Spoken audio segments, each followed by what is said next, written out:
মিয়ানমারের অভ্যন্তরে চলমান যুদ্ধে প্রাণভয়ে পালিয়ে এসে বাংলাদেশে আশ্রয় নেওয়া অন্তত 288 জন সেনা ও বিজিপি সদস্যকে মিয়ানমার কর্তৃপক্ষের কাছে হস্তান্তর করা হয়েছে। বিস্তারিত দেখুন কক্সবাজার নিজস্ব প্রতিনিধি মোহাম্মদ রায়হানের পাঠানো প্রতিবেদনে। বুধবার সকাল 6টায় কক্সবাজার শহরের নুনিয়াছড়স্থ বিআইডব্লিউটিএ জেটি ঘাটে বাংলাদেশের একটি বেসরকারি জাহাজে তোলা হয় মিয়ানমার সেনা ও বিজিপি সদস্যদের। এরপর গভীর বঙ্গোপসাগরে অবস্থানরত মিয়ানমারের বড় জাহাজে করে তারা সে দেশের উদ্দেশ্যে রওনা দিয়েছে।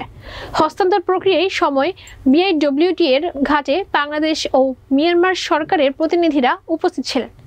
এর আগে বান্দরবানের নাইখাংছড়ি থেকে বিজেপির হেফাজতের কঠোর নিরাপত্তায় যেটি ঘাটে আনা হয় বাংলাদেশে আশ্রয় নেওয়া সেদেশের বিজেপি ও সেনা সদস্যদের।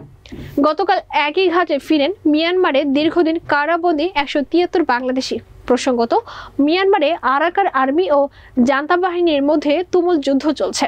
আরাকান আর্মি অর্থাৎ বিদ্রোহী গোষ্ঠীর সাথে যুদ্ধে টিকতে না পেরে প্রাণে বাঁচতে বাংলাদেশে পালিয়ে আসে তারা। আসার সময় তারা অস্ত্র ও গোলাবারুদ নিয়ে আসে। পরে বিজেপির সদস্যরা তাদের নিরস্ত্রীকরণ করে নাইখাংছড়ি বর্ডার গার্ড সরকারি প্রাথমিক বিদ্যালয়ে রাখে। ভোরে সেখান থেকে তাদেরকে জেটি ঘাটে নিয়ে এসে জাহাজে তোলা হয়।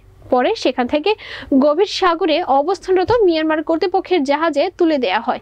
উল্লেখ্য, গত 15 ফেব্রুয়ারি বাংলাদেশে পালিয়ে আসা সেনা, বিজেপি ও বিভিন্ন দপ্তরের কর্মকর্তা সহ আরও 330 জন সদস্যকে উখিয়ার ইরানিস্থ নৌবাহিনীর জেটি ঘাট এলাকা থেকে মিয়ানমার কর্তৃপক্ষের কাছে হস্তান্তর করা হয়েছিল।